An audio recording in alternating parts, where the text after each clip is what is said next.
Affiliate marketing is one of the most sought out business model for beginners to get started. However, there are a bunch of pitfalls that not many people are aware about, and in this video, I'm going to share with you exactly what they are so that you can avoid it to make more money online with your affiliate marketing. So keep watching this video.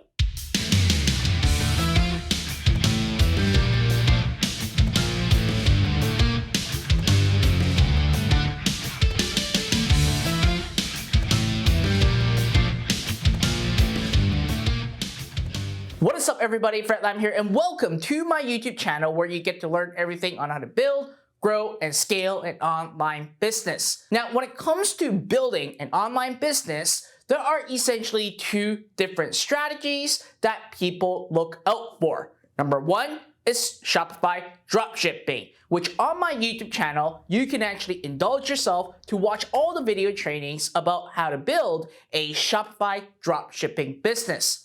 Now, the other form of business model is affiliate marketing. Essentially, you are partnered up with thousands, and I mean tens of thousands of websites around the world where you get paid in huge commissions for every sale that you refer. After all, you don't have to worry about the website, you don't have to worry about the product, and you don't even need to worry about the customer service. So this is why most beginners wanted to actually start off their journey as an affiliate marketer. However, besides the fact that it is easy to get started, there are a lot of pitfalls and traps for beginners when it comes to building an affiliate business. And I'm going to address them in this video today. But before we get into the details, please help me smash the like button, subscribe to my YouTube channel, and hit that notification bell so that each time I release a brand new video, you're going to get notified right away. So with that being said, there are 5 common mistakes that beginners make when it comes to affiliate marketing. And without waiting further ado, let's dive right into what these mistakes are and what you should do to avoid them at all costs. Mistake number 1 is called direct linking. Most beginners, once they have signed up for an affiliate program, they generate their tracking link and essentially just use it to get people to go to their partner's website so that if their referred visitors are going to buy a product, they earn a commission. Now, this is true on how affiliate marketing should work. However, you should never use your direct link for 2 reasons. Number 1 is that direct linking will actually get your ad account shut down by both Google and Facebook forever. In order for you to run back ads, it's going to be near impossible because most affiliate offers out there are not built for buying traffic. They are built for you to actually have a bridge between the traffic source you get and also the actual affiliate offer. So if you start direct linking and run Facebook ads, hoping that you're gonna actually start making money, it's not the mindset that you should have. In fact, it will destroy your business. On the other hand, the second component is the fact that if you just direct link, and even if you got past the approval process, here's the issue. You're not building an asset for your own business that you can continuously monetize from. All you're doing is simply exchanging from left hand to right hand, and anything that happens afterwards, you actually have no control over. You cannot run any remarketing, you cannot email your customers, you essentially are just acting as a tunnel to get a person from whatever traffic source to your partner's website. So in a way, you're actually building someone else's brand and not yourself. And this is why I always go against direct linking when it comes to building a successful affiliate marketing business. Now, mistake number 2 is not knowing your audience. The first thing that comes into people's mind when they start their affiliate marketing business is to go after a super big niche or industry, but not knowing exactly what is happening within that industry. As a matter of fact, it baffles me when students or other people start their affiliate journey in a big niche, for example, weight loss, but not knowing any information about the weight loss industry. Because the terms you use, the tonality, the language you use is going to be very different than any other niche out there. And if you are unable to understand your audience in order for you to sell affiliate products, is going to be superbly hard. This is why you always want to start with a niche that you know a lot about and that you even indulge yourself into learning and understanding what these audience think, how they buy, what they buy, and all those behaviors. Because the more you are able to understand your audience, the easier it is for you to actually start selling products. So don't get blindfolded on choosing a niche that is super massive and looks lucrative, but it end up not getting the expectation that you want because you know nothing about your audience. Now, mistake number 3 is that you are not producing any content.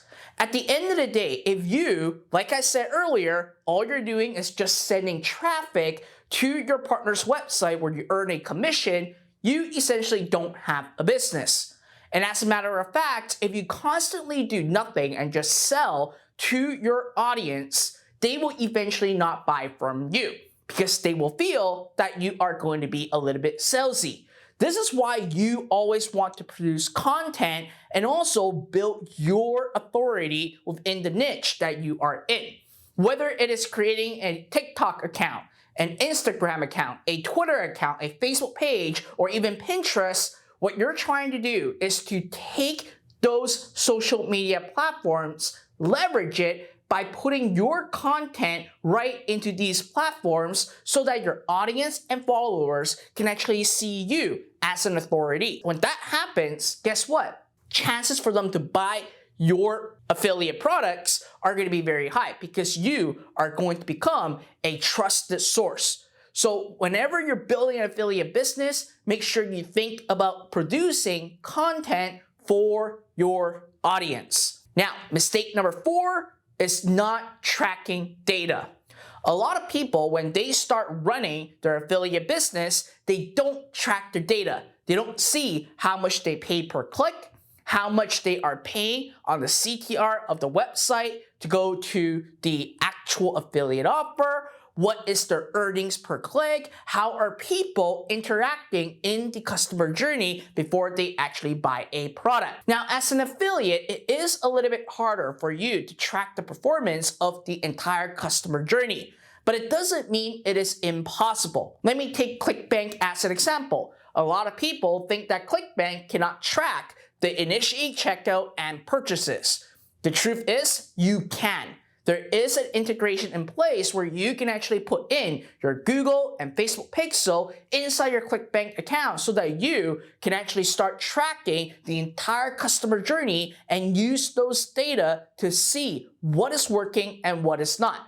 If you are ever advertising or start driving traffic to affiliate offers where you have zero performance tracking, then you are literally going to be blindfolded in your affiliate business, which is why most people fail in this entire process because you are unsure of what is working and what is not. Now, the last mistake, which is mistake number 5, is that you or most people are focusing on just one affiliate offers. Listen, at the end of the day, the beauty about running an affiliate business is the fact that you have access into hundreds of products within a given niche that you choose. But oftentimes, a lot of people just pick one product, start running a campaign for that one product, and if they actually start to not perform the way that they want, they quit right away. But truth is, there are so many other affiliate products that you can actually use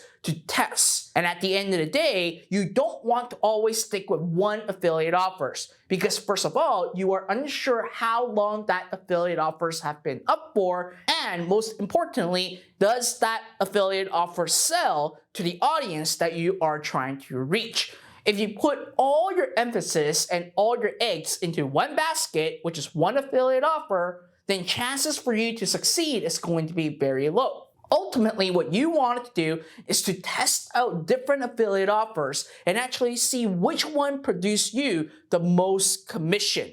Because at the end of the day, when it comes to affiliate offers, the percentage that you get paid, the conversion rate on the landing page, how many upsells there are, all factors into the success of your affiliate marketing business. Now, all in all, a lot of people, when they start building an affiliate business, they never create or build an asset for long-term growth.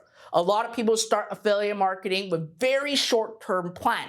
This is why at the end of the day, things may work out in the beginning and then really falls off and nothing works out for you in the world of affiliate marketing. It's really because you don't have a long-term strategy in place. And all in all, if all you're doing is just sending people to your affiliate offers, and at the end of the day, when you produce no asset for your company, you are not going to have a long-term sustainable business. This is why when it comes to affiliate marketing, email is by far one of the best options for anyone to go after. Because number one, you get to control the audience. Number two, you get to promote multiple affiliate offers. Number three, you can actually be competitive and also have a platform for you to produce content to build your like, trust factor. And at the end of the day, if you're looking to actually build an affiliate business, email is definitely one of the by far easiest one for you to get started while you are having an asset,